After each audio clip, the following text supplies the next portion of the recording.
Hello everyone, welcome back to my channel. My name is Vinay and we like watching anime. My favorite anime is One Piece, but we react to everything: action, horror, comedy, thriller, slice of life, rom-com, deep, dark, bizarre animes and detective animes as well. And on that note, we are watching the Apothecary Diaries, guys. I don't know if you would consider this to be a detective anime, but there's a lot of mystery solving. So I'm just thinking it's along the same lines, yeah? Anyways, we are on season 1. We are on episode 9. We are done with our vacation. We had a father-daughter bonding time, and we found out that perhaps, and this is just still a theory, perhaps Maomao is associated somehow with the late kingdom's somebody, maybe queen, maybe somebody who was working in the kingdom as well. But that's just the hint that was dropped in past couple of episodes. And if you want to check out the reaction to those episodes, there's a link in the description for the playlist, and hopefully you'll enjoy them and you'll enjoy all the other animes that I've been watching as well. Anyway, we saw that father is much more brighter and intelligent than Maomao.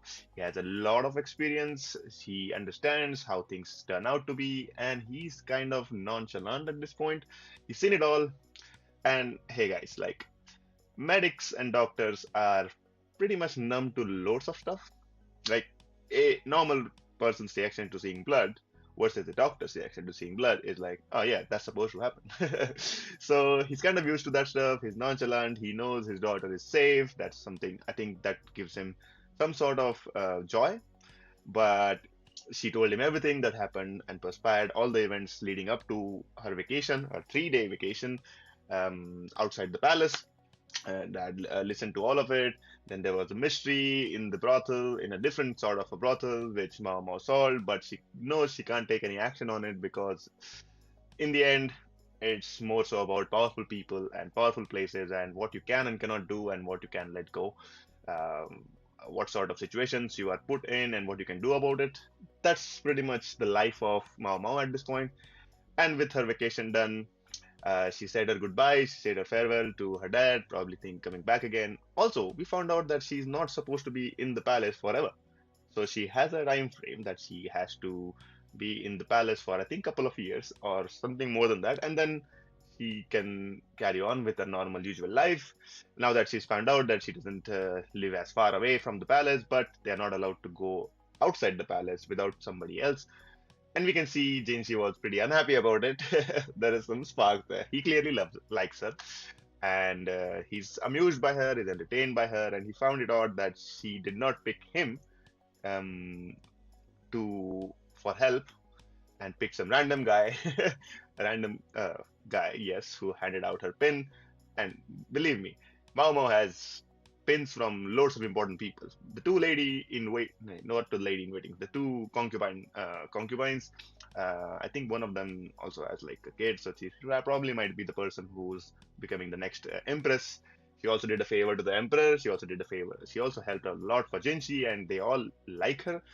So uh, for her, picking the other guy, it was normal because she was being careful and didn't want anybody to come, like, didn't want to be in the spotlight. Whereas for Jinshi, it was like, oh, you didn't ask me for favor, and I could have helped you out.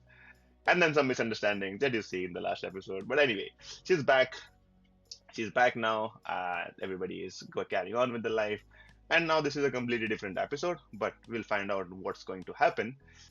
There's suicide or murder, so pretty much in palaces, it would be a murder. Right, let's watch episode 9 of the Apothecary Diaries. By the way, the animation is beautiful, guys. I don't know if you like it or not. Wait, sorry, give me one sec. Yeah, let's watch in the original.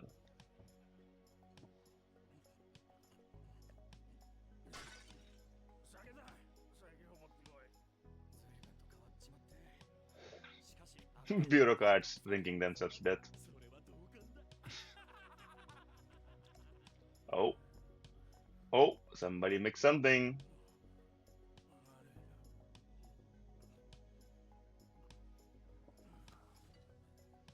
That guy looks suspicious.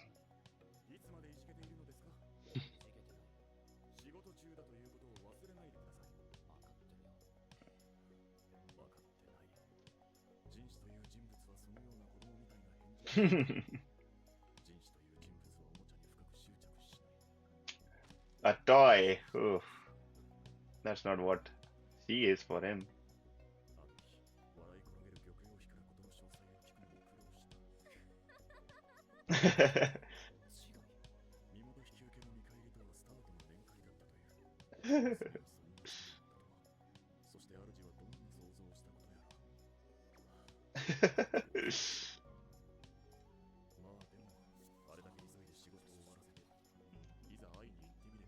And she ignored him as well, as usual.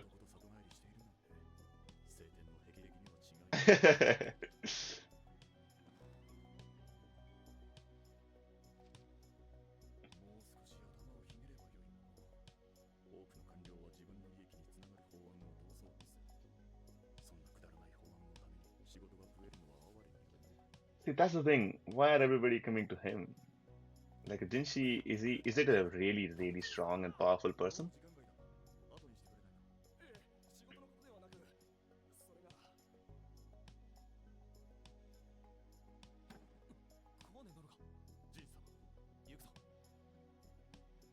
Wait, you're not supposed to run in the palace.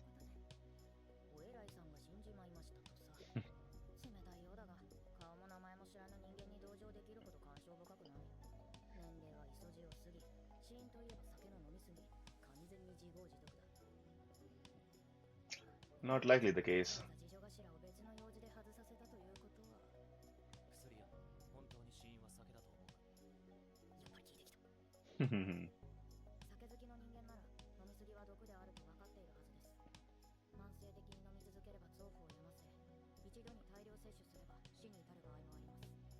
Okay.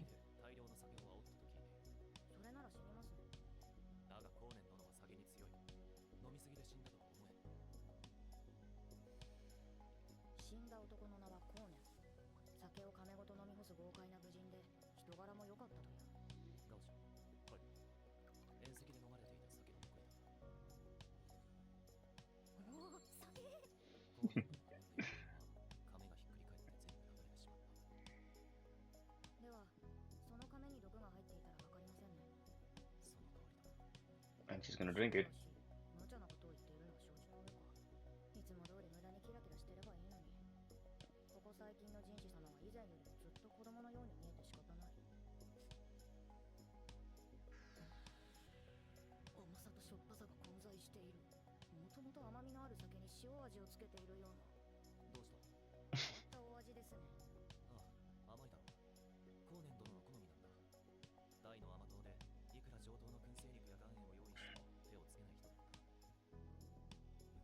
He was a sweet tooth.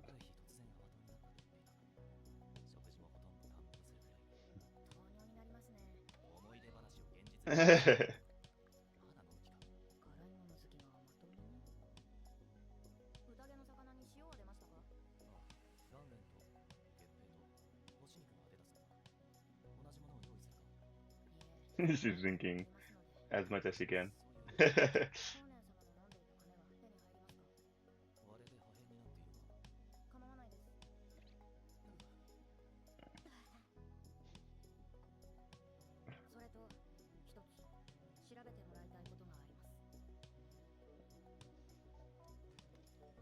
Too much alcohol is bad for you.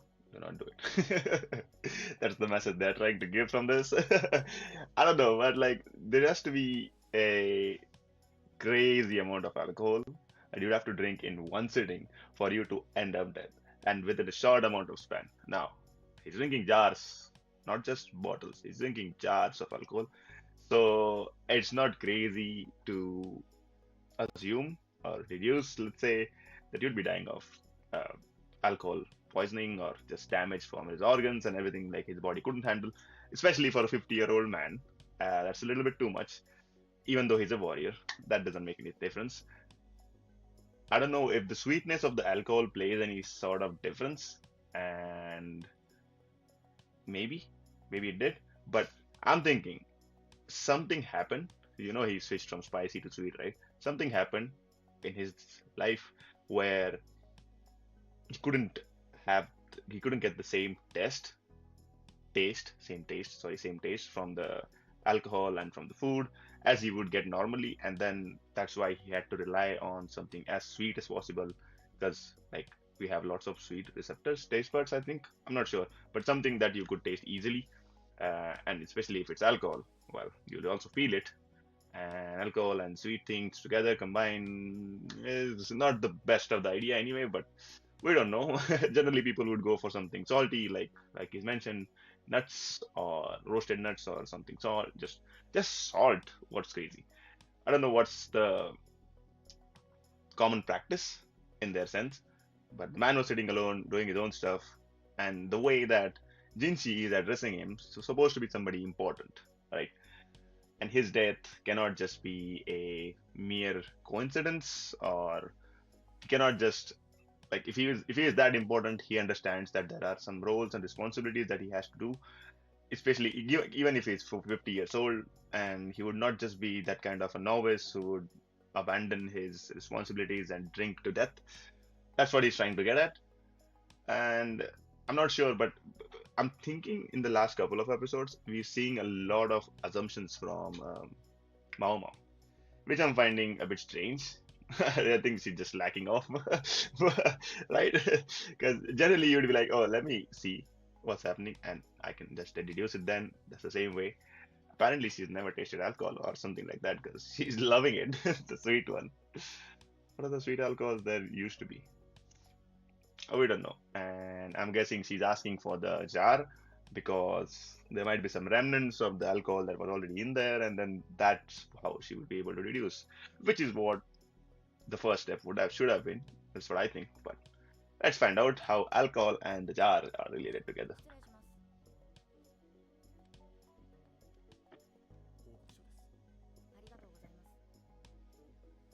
He learned all the manners.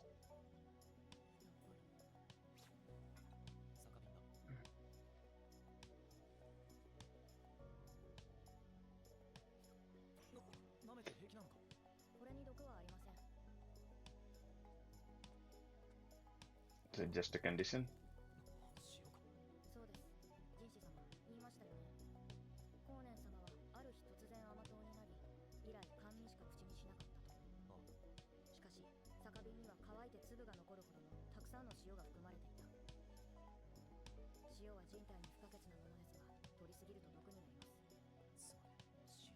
You died from salt?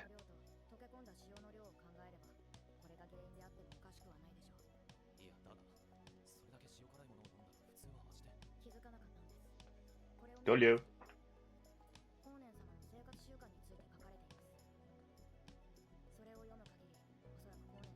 He didn't, yeah, he lost his ability to taste salt. To taste salt. Okay.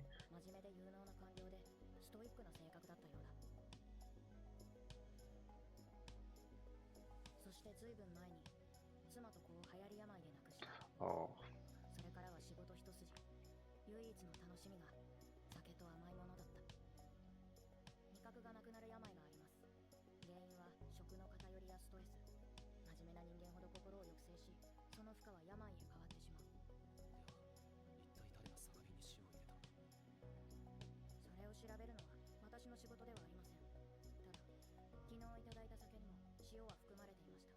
Oh.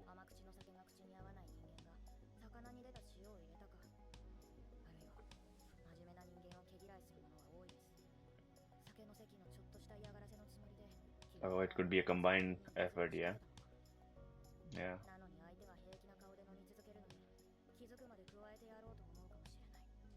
Oh. Oh, wow. She's very clever.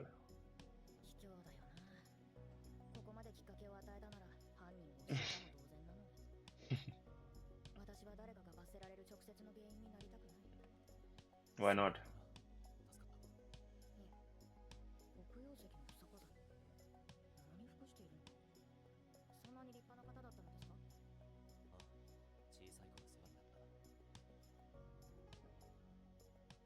There's some past history.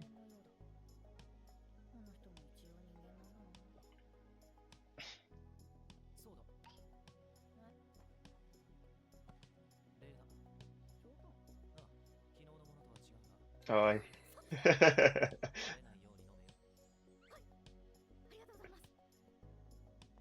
How old is she?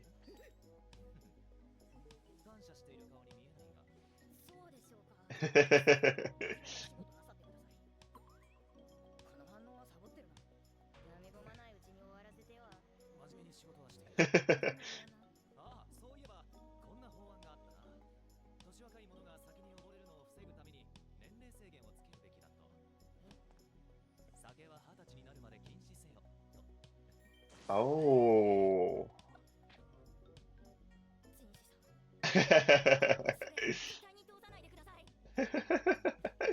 Yeah, she's definitely below 20.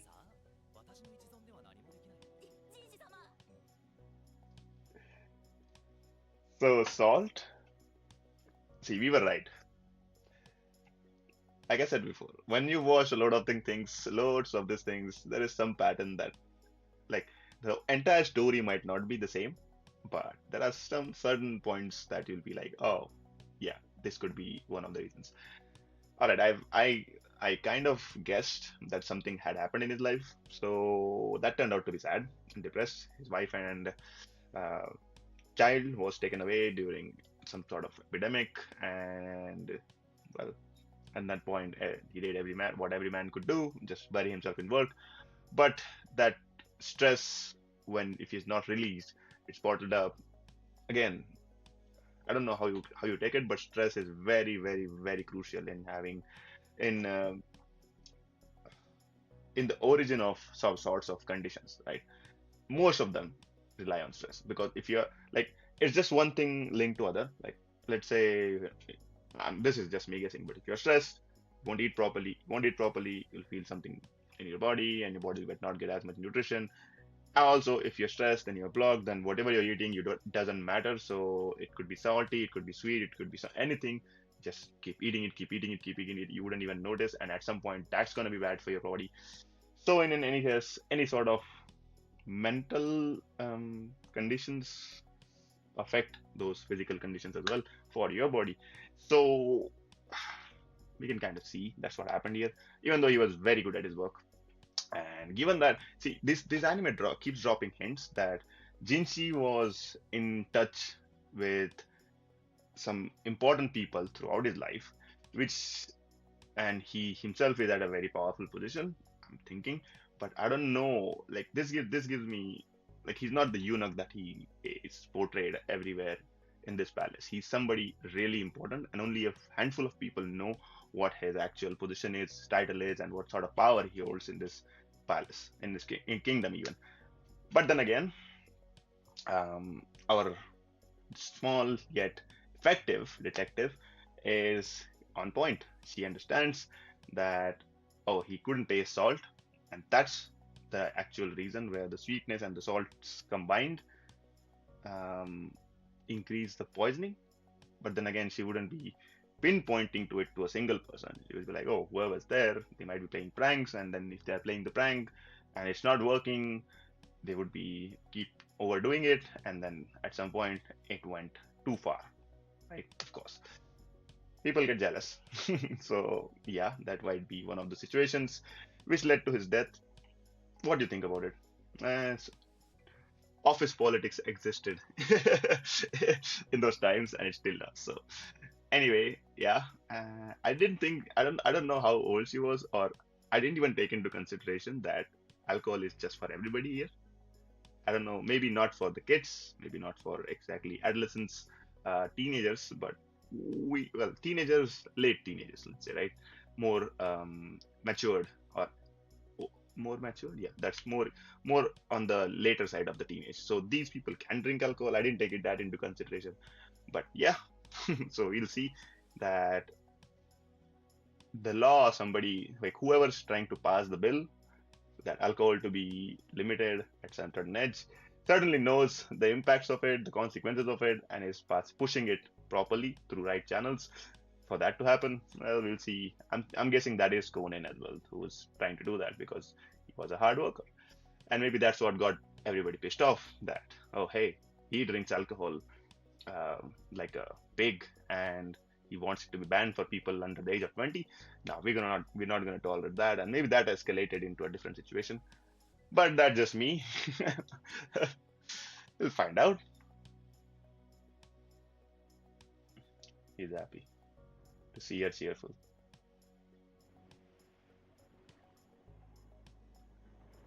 Oh, wait, what?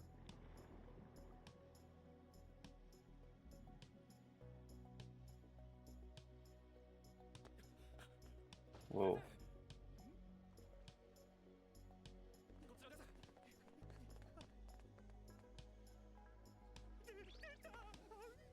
You're a doctor. What the hell? Oh, まで良かったですね。水死体の割には綺麗な姿です。よく直視できるね。どこで見つかったんですか？外の堀に浮いていた。格好から高級の下女に間違いないだろう。なるほど。それでおっちゃんに検視すべき医者がこれとは全く見ているである。ジョーちゃん、代わりに見てくれないかい？ダメです。死体には触るなと言われているので。それは意外なことだ。ジンシ様。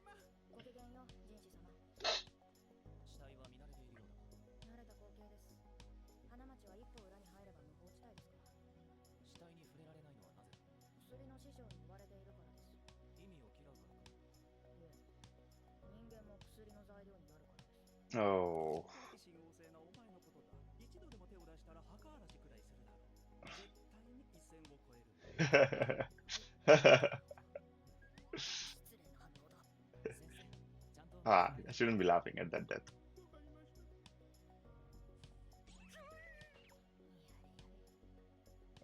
Get somebody else. Come on. 硬い木の靴。片足には包帯。指先は真っ赤。水の中は冷たかっただろうな。娘は小食の下女で、昨日まで普通に働いていた。衛兵の見解では、昨夜塀に登り、堀に身を投げた。いわゆる投身自殺だろうと。投身自殺？どう思う？自殺かどうかは分かりませんが、少なくとも一人では無理だと思います。どういうことだ？壁にはしごはなく、傍らに登るための道具もなかったからです。高級の城壁は私の身長の4倍ほどあります。道具がないと無理というわけか。大抵の場合は。厳密に言うと、道具を使わずとも登ることはできます。以前あった幽霊騒ぎは覚えていますか？不要費の件か。はい。どうやって不要費が外壁に登ったのか疑問で、城壁を丹念に調べて回りました。Oh. 職人が利用したと思われる突起を見つけたのです。ですが、大抵の女性は難しいでしょう。ましてや、あの下女のような転足のものは。転足とは、足が小さいほど美しいとされる風習だ。すべての女性に行われるわけではないが、Wow, what a transition. 特有の歩き方をたまに見かける。自殺でないな。他殺だというのか？それはわかりません。ただ、生きたまま堀の中に落ちたのは確かだと思います。這い上がるために何度も堀を変えたのでしょう。死体の指先が赤く血に染まっていました。自殺か、他殺か。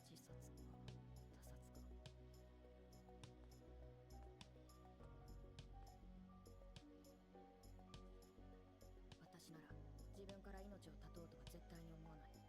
Nice. 自分から殺されるのも真っ平だ。死んでしまえば薬も毒も試せない。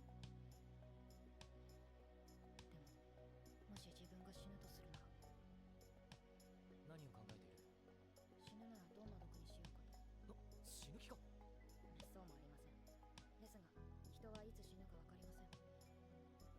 たとえ望まなくとも、他人の悪意が加わることで不本意な死を遂げることがあります。光年様のように。それがいつ訪れるのか誰にもわからない。運命には抗うことはできない。 That's why she chooses not to be in limelight.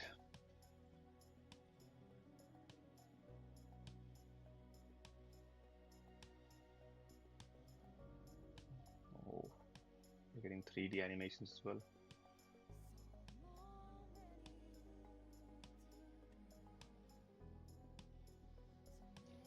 Alright, I think they're trying to depict the cruel nature of people and the world in general, who wouldn't stop at anything to A, commit the crime, and B, clear their own name or traces from that particular crime as well.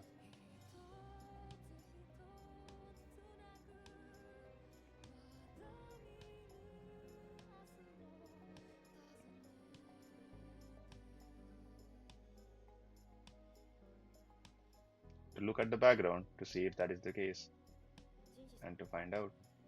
なんだ。もし私を処刑する場合、毒殺にしていただけませんか。なんでそうなる。もし私が何か粗相をした場合、処分を下すのはジンシ様でしょうから。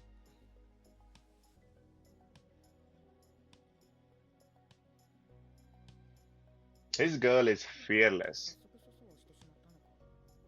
すみません、調子に乗りました。縛り首でも斬首でも文句は言いません。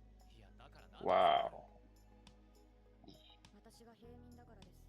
些細な失敗で簡単に吹き飛ぶ命です。そんなことはしない。するしないではなく、できるできないですから。面倒なことを言ったみたいだ。 Oof. ご用が済んだのなら失礼します。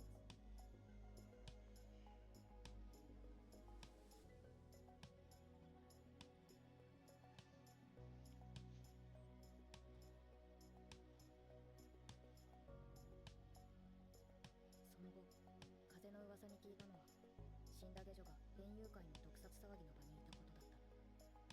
それらしい遺書も見つかり、自殺ということで事件は幕を閉じた。 Oh, they covered it up. 先日の報告がようやく届きました。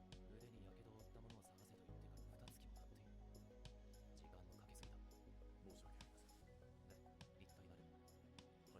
はい、意外と大物でした。 Oh. ザクロキュー、本。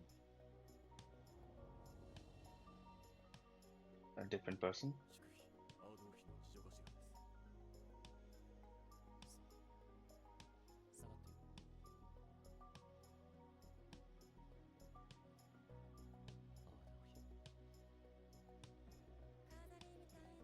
よ。 I'll tell you what, this anime does a really good job at building up the mysteries.